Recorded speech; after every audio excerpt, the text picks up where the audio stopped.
Monster Hunter Wilds is finally out, and I hope everyone has been enjoying it as much as I have. As you can imagine, I cannot wait to make a ton of lore and ecology focused videos on this game, but I also want to take my time and really absorb all that Wilds has to offer. So, to not leave you hanging entirely, here are a bunch of cool lore and ecology details I noticed that are too small for their own videos, but are still interesting and worth a look. But first, a quick word from today's sponsor. If you are anything like me, monster hunting is constantly on your mind. I can't help it, I will think about Dodogama while I'm at the grocery store. And that's where Monster Hunter Now comes in. It's a true Monster Hunter experience on your mobile device that lets you find and hunt monsters in the real world using your phone. Whether you're out on a walk, commuting, or just need a quick hunting break between your console sessions, Monster Hunter Now has got you covered. And there's no better time to jump in than right now, because Monster Hunter Now is running a collaboration event with Monster Hunter Wilds, packed with surprises that hunters won't want to miss. Namely, for the first time, a monster from Monster Hunter Wilds has made its way into Monster Hunter Now. That's right, it's Chupacabra time, baby! Players can also enjoy some quality time with the Sacred from Monster Hunter Wilds, with this new set of layered armor. This will only be available as long as the event lasts, so don't miss your chance to get it while you can. But that's not all. By completing event quests, you'll unlock a special gift code that can be redeemed in Monster Hunter Wilds. These rewards will give you an early head start, so make sure to grab them.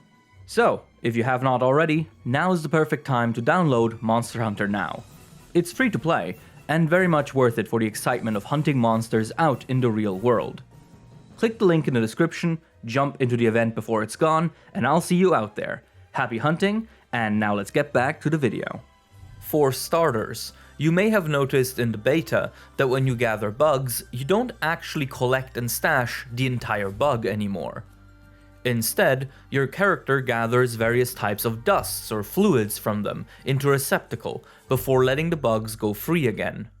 This change is given a lore reason in the Hunter's notes for the flash bug, which explain that science in the Monster Hunter universe has advanced enough to realize that most bugs relevant to medicine and crafting do not need to be killed to have their useful components harvested.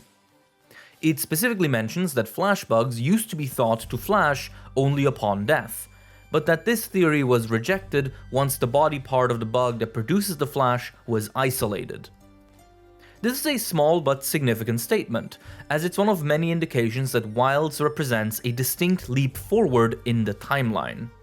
Now, you might be wondering, how did I get a Hunter's Notes entry on flash bugs? Easy. You can capture any of the bug gathering spots with your capture net. This will register them as captured endemic life and unlock their Hunter's Notes, which are quite interesting.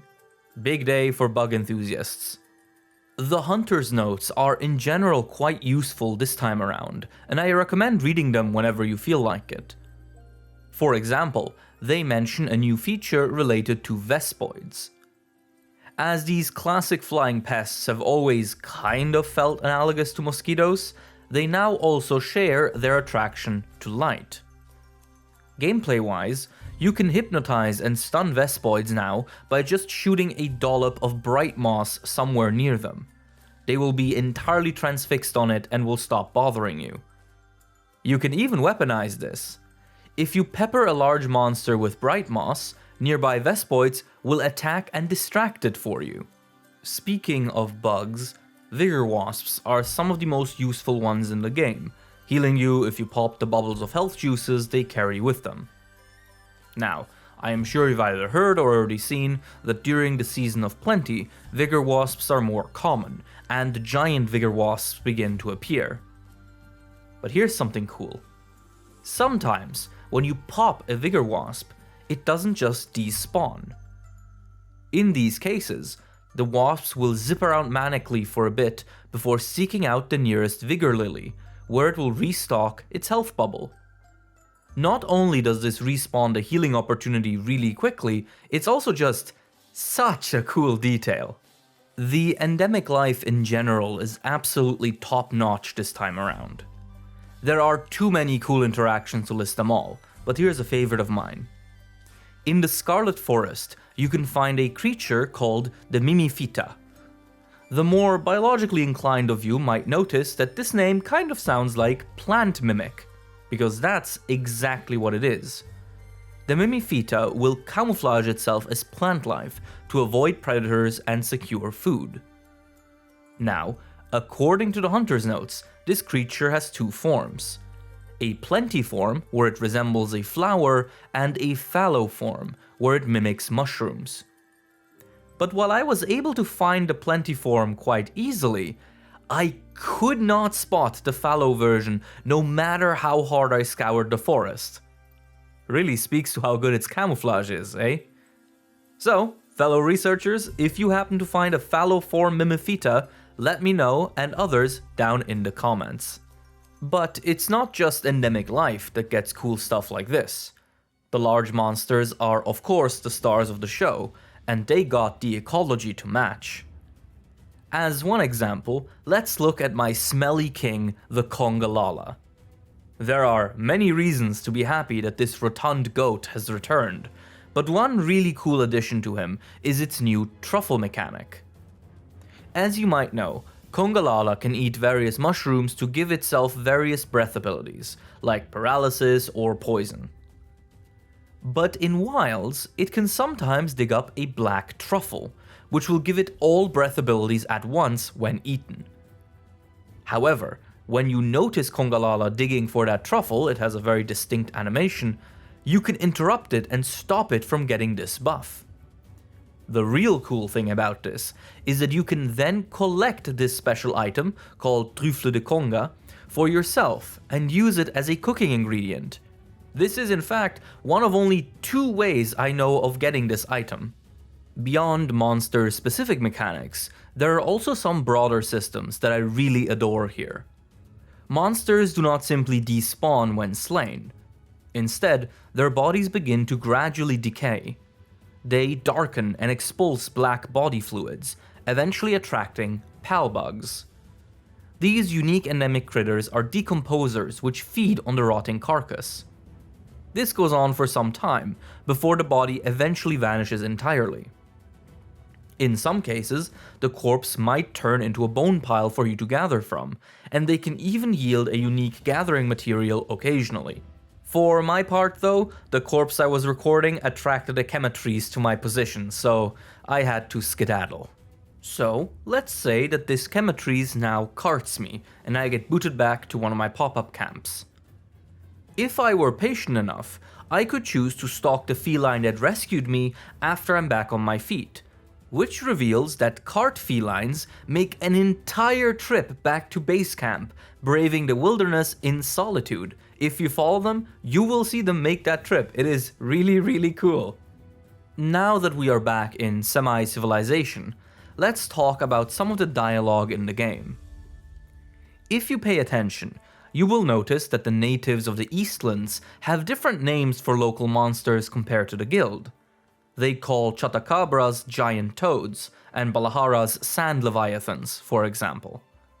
This is just a sweet world-building detail I really appreciate.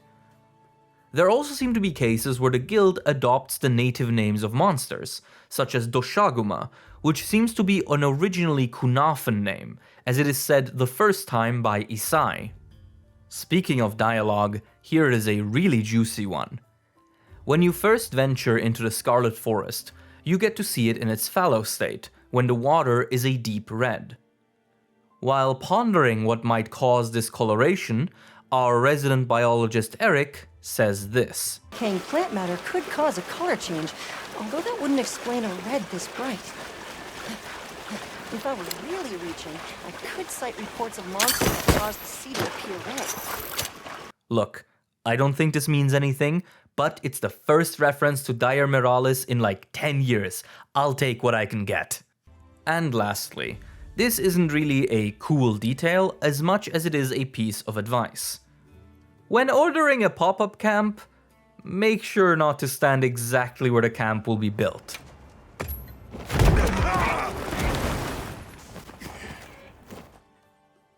Thanks for watching.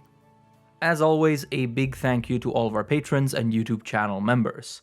I would like to especially thank Zyperius Folkvar, Darkest Matter, Theopus, Lufish, Morgelblank, Tacti-Wolf, Thyla Zero, Jacob Coleman, Hellbug Hunter, Shebo, M1Have12, Regal Eagle, Wronger97, Quali, Mad Hat 124, My Name Gone, The Dollarfish, Sheba, Ryan Hook, Veraxis, Thick, Kuroneko, Zion HV Augenson, Alistair, Jacob the Numbnut, Soruka, Sir Newt, Evie, Rambling Robin, Hashi, Black Ace 202, Dissy, Habo Himbro Mirror, Magenta, Russell, Vulgar Beast, Person 212, Claire Miboon, Oakwood Tree,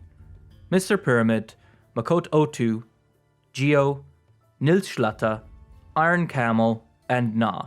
I'm going to bed. Take care, everyone. I'm gonna go play Wilds for another 100 hours. See you then.